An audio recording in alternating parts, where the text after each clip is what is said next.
And welcome back. The Center for Independence of the Disabled, New York, CIDNY, is a not-for-profit organization dedicated to ensuring full integration, independence, and equal opportunities for all individuals with disabilities. They achieve this mission by eliminating barriers to their participation in the social, economic, and cultural, as well as civic life of the community. And joining me now and sharing more, we've got the Executive Director of the Center for Independence of the Disabled, New York, Dr. Sharon McLennon-Wier. And Dr. Sharon, good to have you.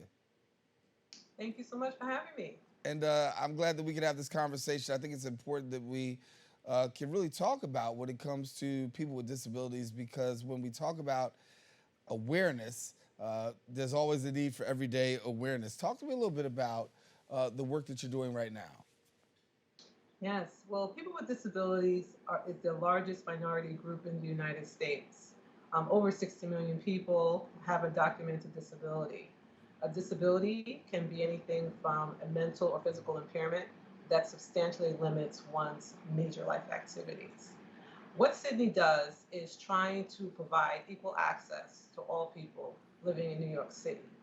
We work really, really hard to have people without disabilities recognize that we're all temporarily ably bodied, meaning that at any point in your life, you can acquire membership to this group of people with disabilities.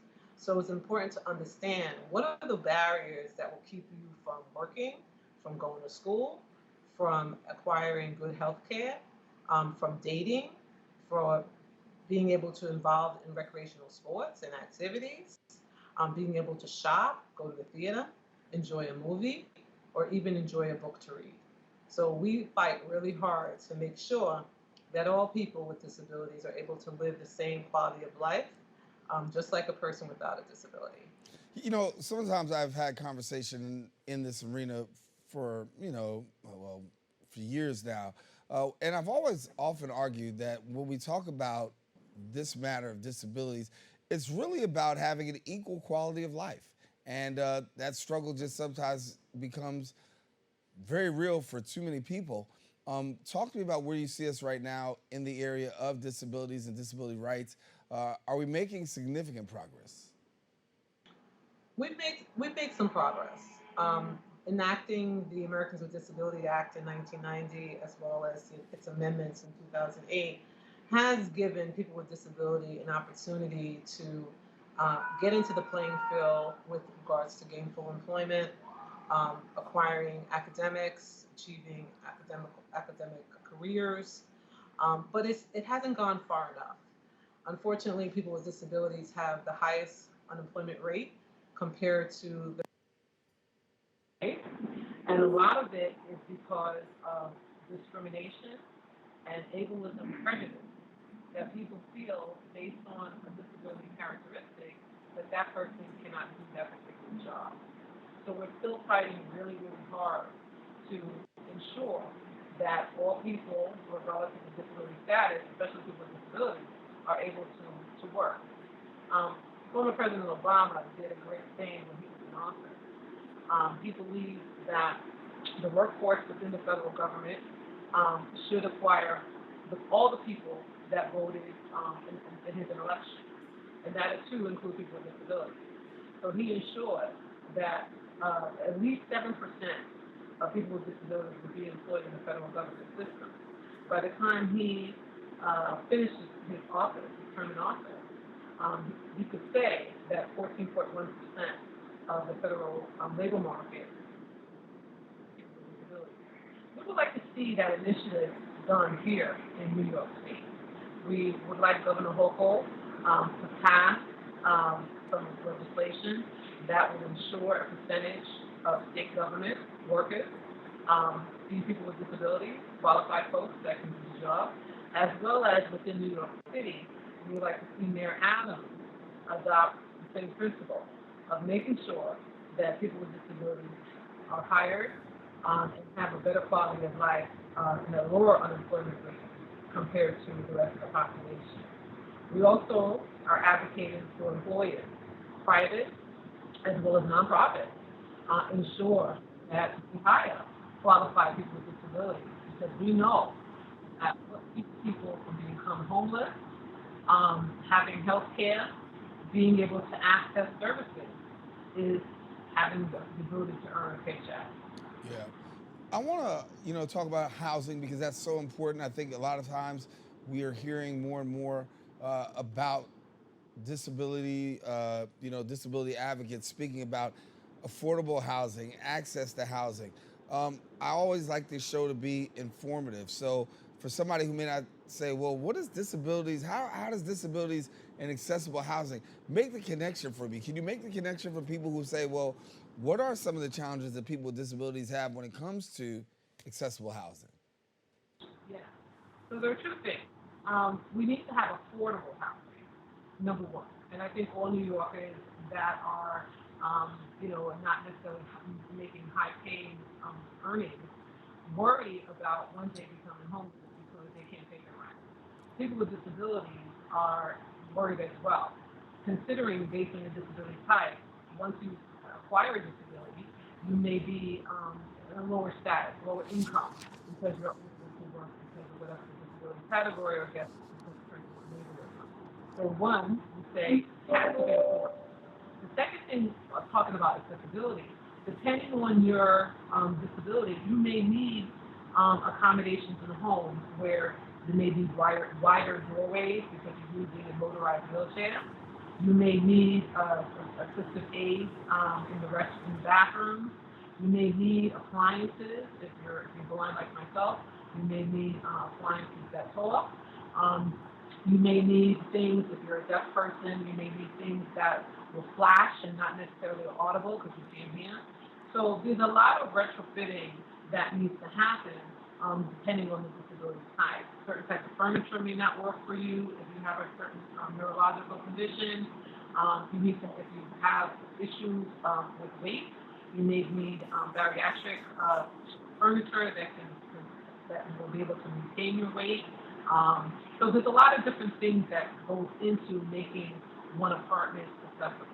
Yeah. Also, in New York State, one last thing, in New York City, we have there's not enough, there's a scarcity of housing. This is why we see a lot of folks living on the street.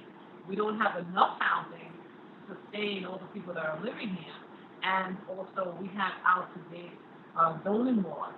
So let's say you build 100 apartments, they put a building up and it's 100 apartments, you only may have 2 or 3 apartments out of that 100 apartments that will be actually accessible for people with disabilities. So we need to change our outdated zoning laws to ensure that there is a higher number of apartments that are being built, new construction that has universal design with regards to ADA regulations. When we talk about disability and poverty, obviously very important conversation. There's an intersection between disability and poverty. But before I go to that, I want to talk about COVID-19 because it impacted a lot of people. And here in New York, we know how that was the magnitude of such. When we look at what's going on in the community of those who are disabled, just give us a little insight as to how COVID-19 impacted and where you are today.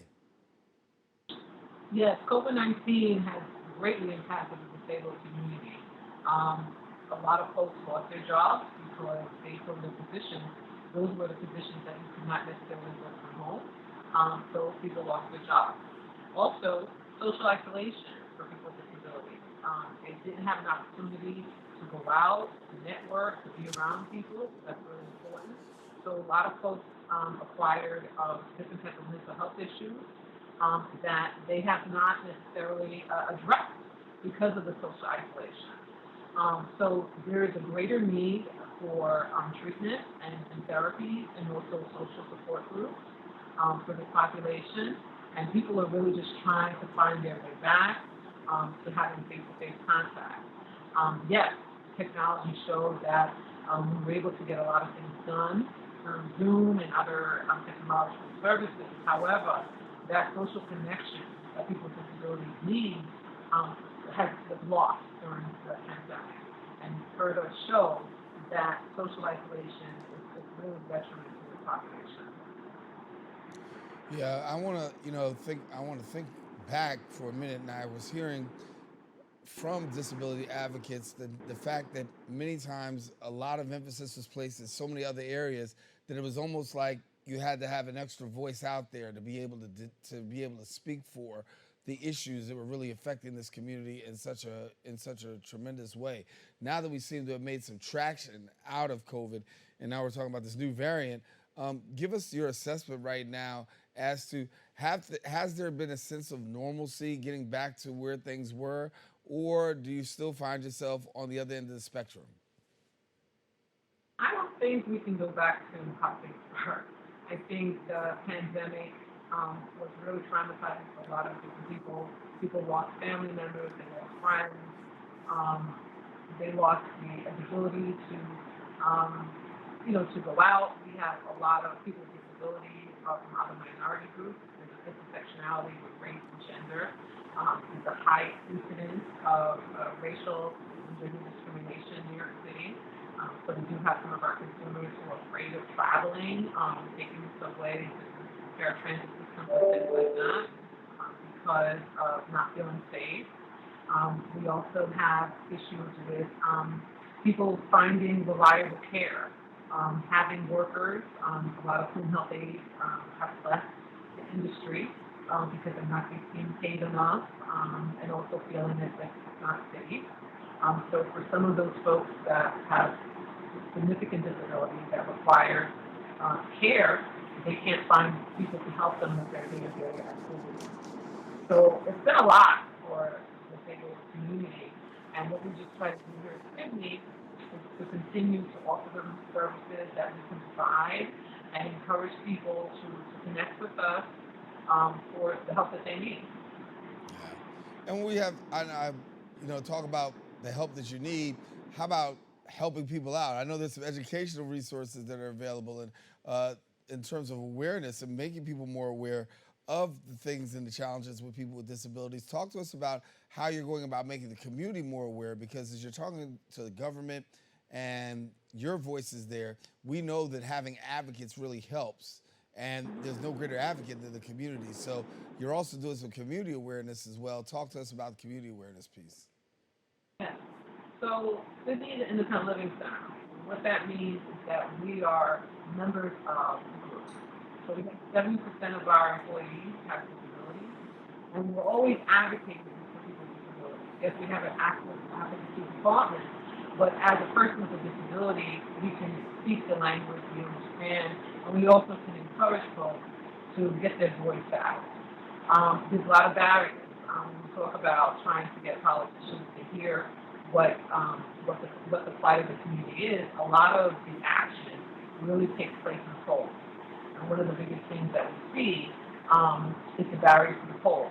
There's ballot marking devices that are accessible that will allow any disability type to vote independently. And a lot of the times when you go to various stations, they're unplugged and they're not actively being used. This bars millions of folks the access to voting and having their voice heard. So we have 7 core areas of advocacy that Sydney works on. The first area is health needs. The second is mental health, because the body and the mind go together. The third is education. The fourth is housing. The fifth is employment.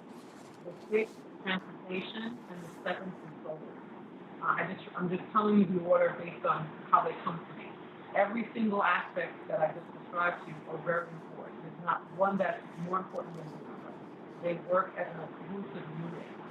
For any person living in New York City, you need those 7 areas to survive. And those, unfortunately, these 7 areas, people with disabilities have a lot of barriers to, and this is why we advocate for those 7 areas of life. You also have some great diversity when it comes to sign language. I know that you have the ability to really tap in no matter what language a person has, pretty much. You have a way of being able to get them connected to sign language that can better assist too. Yes. So Sydney has staff that speaks over 20 different languages. For the languages that we don't have based on our employees, we use a language line that allow us to speak to any language that our consumer may come into our doors. We also have staff that speak that utilizes American Sign Language, and we also do ASL video relay system that allows a counselor who does not speak ASL to use the system to make sure that we communicate in the preferred language of the consumer. For We people, also, I'm sorry, one last no. I was going to break it and say, for people who want to Okay. get this kind of assistance, what do they do? I didn't mean to cut you off. Okay. If people need to, you mean language line or specifically ASL? Yeah, particularly with ASL. Well, they can just call us, and we can speak to them if they are a deaf consumer that speaks ASL. We have staff that can communicate with them in their preferred ASL language. If it's someone who may have who's not proficient, but maybe they have a friend or a family member, we can connect them to ASL classes or connect them to video systems that will allow them to be able to speak. Just to give you an example, you can utilize the Google platform if you have someone that is hard of hearing or needs a video chat. They can connect it to their phone and they can still be able to speak to someone that needs that kind of assistive technology. That's what I was going to mention also, that we also are adept on assistive technology. We have folks that need screen reading magnification. We have folks that need regular screen reading technology so that they can use the computer and things like that. So we also help with that too. Dr. Sharon McLennon-Wier, we got to leave it there. Thank you so much for being with us, sharing a little bit today, so that way people may know about Sydney, the Center for Independence of the Disabled, New York, and thank you for taking the time for us today. Thanks for having us, and go to sydney.org and we'll help you. Thank you.